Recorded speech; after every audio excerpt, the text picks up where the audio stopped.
மாற்கு அதிகாரம் 5. பின்பு அவர்கள் கடலுக்கு அக்கரையிலுள்ள கதரேனருடைய நாட்டில் வந்தார்கள். அவர் படவிலிருந்து இறங்கினவுடனே அசுத்த ஆவியுள்ள ஒரு மனுஷன் பிரேதக் கல்லறைகளிலிருந்து அவருக்கு எதிராக வந்தான். அவனுடைய குடியிருப்பு கல்லறைகளிலே இருந்தது. அவனைச் சங்கிலிகளினாலும் கட்ட ஒருவனாலும் கூடாதிருந்தது. அவன் அநேகந்தரம் விலங்குகளினாலும் சங்கிலிகளினாலும் கட்டப்பட்டிருந்தும் சங்கிலிகளை முறித்து விலங்குகளைத் தகர்த்துப் போடுவான். அவனையடக்க ஒருவனாலும் கூடாதிருந்தது. அவன் எப்பொழுதும் இரவும் பகலும் மலைகளிலும் கல்லறைகளிலும் இருந்து கூக்குரலிட்டு கல்லுகளினாலே தன்னைக் காயப்படுத்திக் கொண்டிருந்தான். அவன் இயேசுவைத் தூரத்திலே கண்டபோது ஓடிவந்து அவரைப் பணிந்துகொண்டு, இயேசுவே, உன்னதமான தேவனுடைய குமாரனே, எனக்கும் உமக்கும் என்ன? என்னை வேதனைப்படுத்தாதபடிக்குத் தேவன் பேரில் உமக்கு ஆணை என்று மிகுந்த சத்தமிட்டுச் சொன்னான். ஏனெனில் அவர் அவனை நோக்கி, அசுத்த ஆவியே, இந்த மனுஷனை விட்டுப் புறப்பட்டுப் போ என்று சொல்லியிருந்தார். அப்பொழுது அவர் அவனை நோக்கி, உன் பேர் என்னவென்று கேட்டார். அதற்கு அவன், நாங்கள் அநேகராயிருக்கிறபடியால் என் பேர் லேகியோன் என்று சொல்லி, தங்களை அந்தத் திசையிலிருந்து துரத்திவிடாதபடிக்கு அவரை மிகவும் வேண்டிக்கொண்டான். அப்பொழுது அவ்விடத்தில் மலையருகே அநேகம் பன்றிகள் கூட்டமாக மேய்ந்து கொண்டிருந்தது. அந்தப் பிசாசுகளெல்லாம் அவரை நோக்கி, பன்றிகளுக்குள்ளே போகும்படி அவைகளுக்குள்ளே எங்களை அனுப்பும் என்று அவரை வேண்டிக்கொண்டன.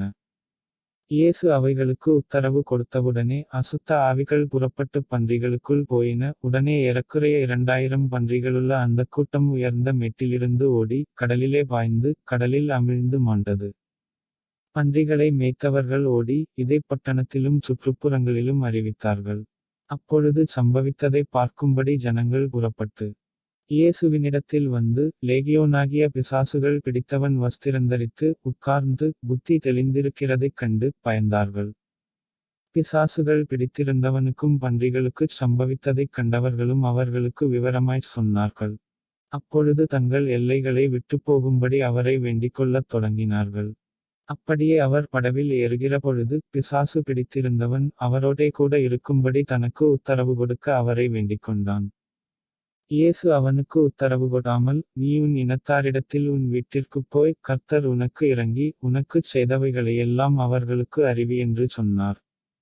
அந்தப்படி அவன் போய், இயேசு தனக்குச் செய்தவைகளையெல்லாம் தெக்கப்போலி என்னும் நாட்டில் பிரசித்தம் பண்ணத் தொடங்கினான். எல்லாரும் ஆச்சரியப்பட்டார்கள். இயேசு படவில் ஏறி மறுபடியும் இக்கரைக்கு வந்து கடலோரத்திலிருந்தபோது திரளான ஜனங்கள் அவரிடத்தில் கூடிவந்தார்கள். அப்பொழுது ஜெபாலயத் தலைவரில் ஒருவனாகிய யவீரு என்பவன் வந்து அவரைக் கண்டவுடனே அவர் பாதத்தில் விழுந்து, என் குமாரத்தி மரண அவஸ்தைப்படுகிறாள். அவள் ஆரோக்கியமடையும்படிக்கு நீர் வந்து அவள் மேல் உமது கைகளை வையும், அப்பொழுது பிழைப்பாள் என்று அவரை மிகவும் வேண்டிக்கொண்டான். அவர் அவனோடே கூடப் போனார். திரளான ஜனங்கள் அவருக்குப் பின்சென்று அவரை நெருக்கினார்கள்.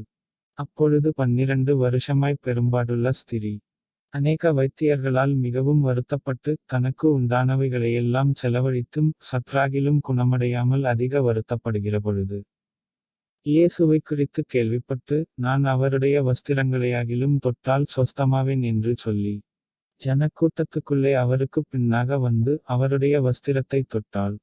உடனே அவளுடைய உதிரத்தின் ஊறல் நின்று போயிற்று. அந்த வேதனை நீங்கி ஆரோக்கியமடைந்ததை அவள் தன் சரீரத்திலே உணர்ந்தாள்.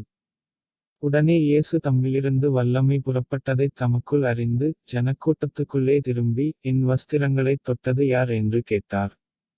அவருடைய சீஷர்கள் அவரை நோக்கி, திரளான ஜனங்கள் உம்மை நெருக்கிக் கொண்டிருக்கிறதை நீர் கண்டும், என்னைத் தொட்டது யார் என்று கேட்கிறீரே என்றார்கள்.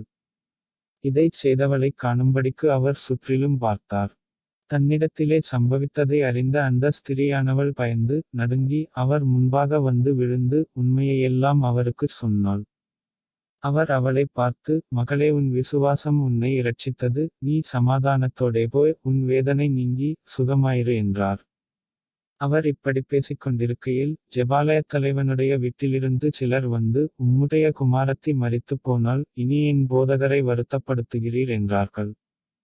அவர்கள் சொன்ன வார்த்தையை இயேசு கேட்டவுடனே ஜெபாலயத் தலைவனை நோக்கி, பயப்படாதே, விசுவாசமுள்ளவனாயிரு என்று சொல்லி, பேதுருவையும் யாக்கோபையும் யாக்கோபின் சகோதரன் யோவானையும் தவிர வேறொருவரையும் தம்மோடே வருகிறதற்கு இடங்கொடாமல் ஜெபாலயத் தலைவனுடைய வீட்டிலே வந்து சந்தடியையும் மிகவும் அழுது புலம்புகிறவர்களையும் கண்டு உள்ளே பிரவேசித்து, நீங்கள் சந்தடி பண்ணி அழுகிறதென்ன? பிள்ளை மரிக்கவில்லை, நித்திரையாயிருக்கிறாள் என்றார்.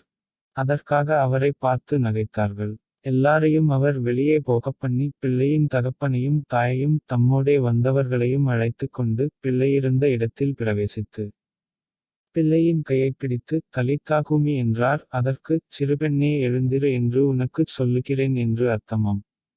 உடனே சிறுபெண் எழுந்து நடந்தாள். அவள் 12 வயதுள்ளவளாயிருந்தாள். அவர்கள் மிகுந்த ஆச்சரியப்பட்டுப் பிரமித்தார்கள். அதை ஒருவருக்கும் அறிவியாதபடி அவர்களுக்கு உறுதியாகக் கட்டளையிட்டு, அவளுக்கு ஆகாரங்கொடுக்கும்படி சொன்னார்.